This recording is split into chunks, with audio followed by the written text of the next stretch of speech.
It's recap time. 3, 2.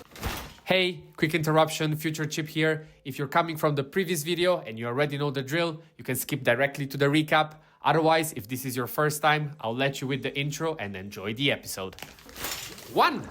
Hello everybody and welcome to the Shower Podcast, the podcast where I'm in my shower and you do you.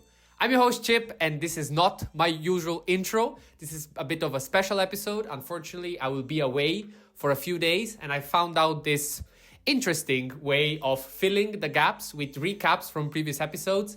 If this is your first time here, use it as an opportunity to find topics that you might be interested in and go back to listen to the original ones. If you are a usual listener of the Shower Podcast, well, again, this might be a rehearsal of topics that you might be interested in. Otherwise, I understand if you want to wait for me to be back. But in the meanwhile, the podcast needs to continue and we need to reach day 365. Having said that, I will not keep you longer. Thank you very much for listening. As always, a like and a subscribe. They are always welcome. And now, recap time. Hey, you're tuned into the deep dive. And today we're doing something a little different. Oh, yeah. What's up? We're going to take a look back, sort of a recap of the recent happenings over on the Shower Podcast with Chip. Ah, okay. Catching up on Chip's world. Which ones? Specifically, episodes 56 through 60.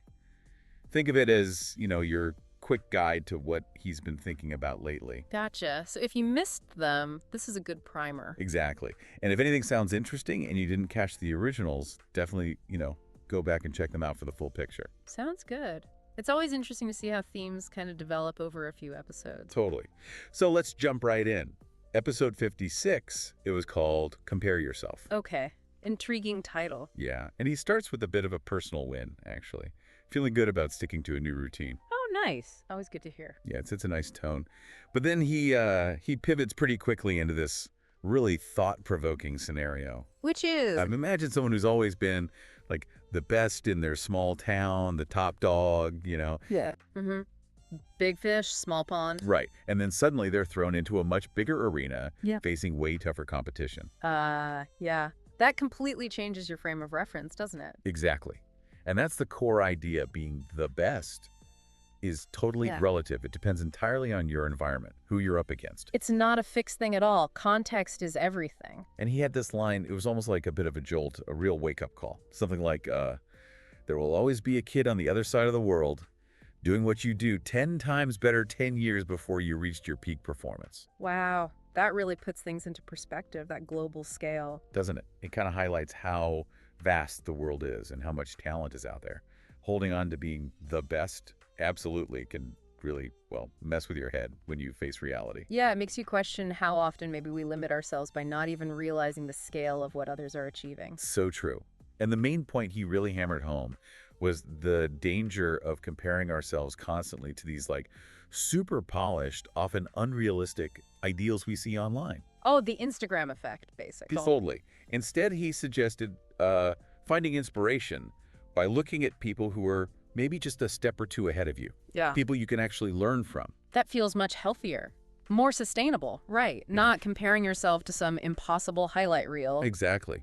Those reels never show the sweat and the failures. Yeah. So comparing to that just sets you up for disappointment. Right. It can be discouraging rather than inspiring. Much better to find relatable role models. Definitely.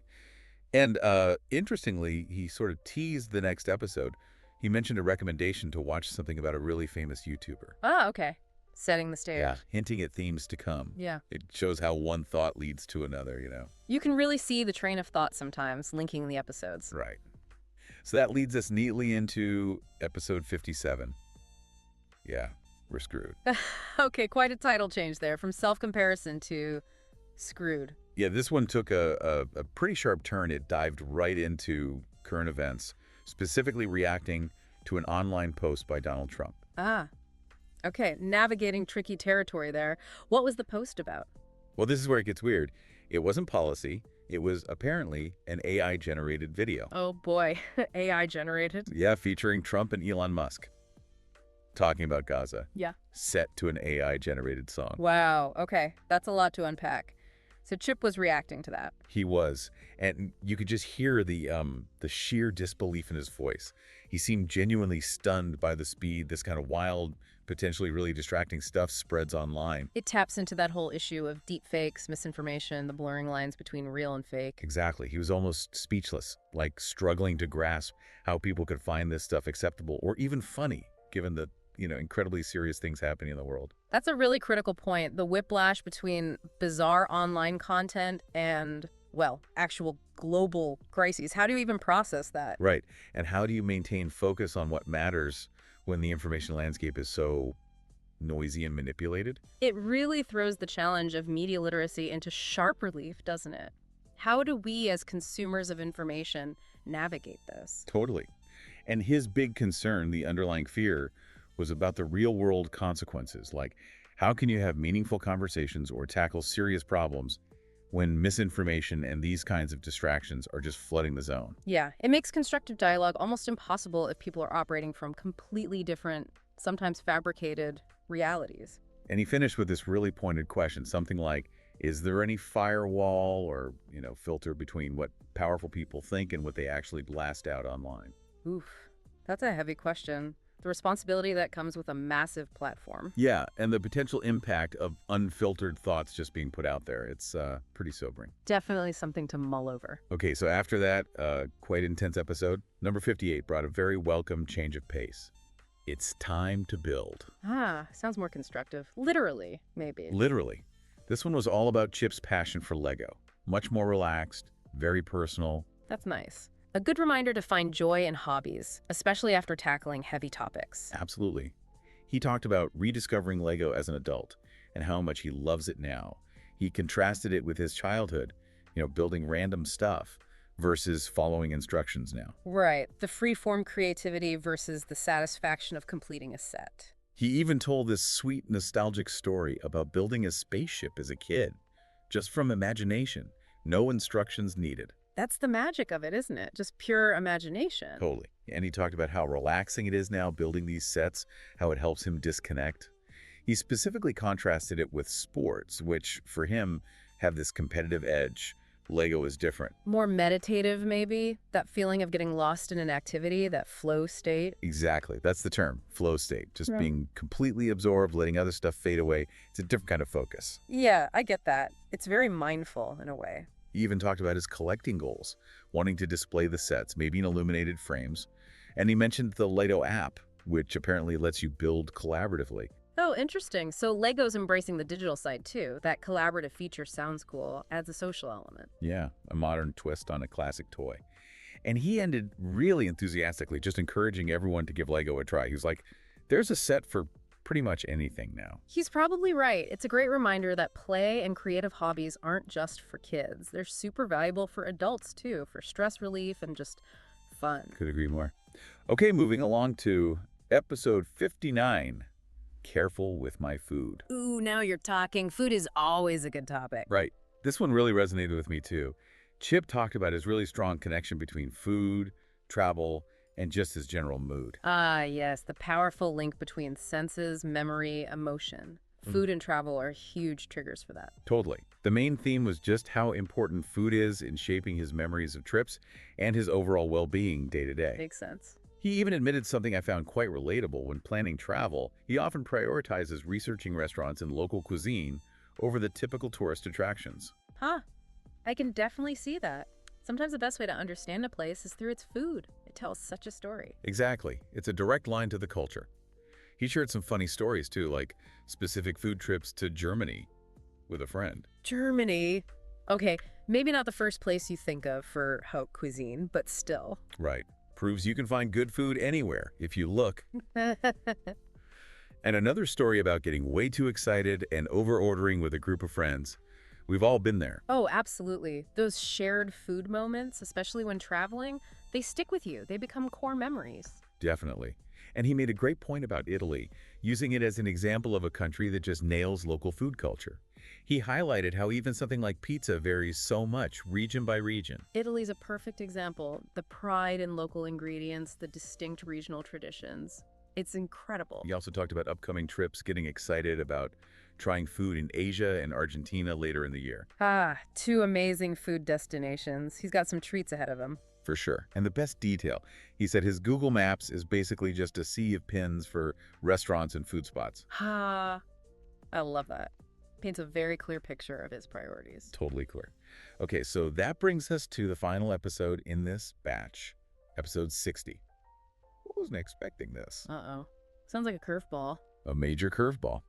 This one had a real sense of urgency because Chip made an unexpected discovery about an expiring certification exam voucher.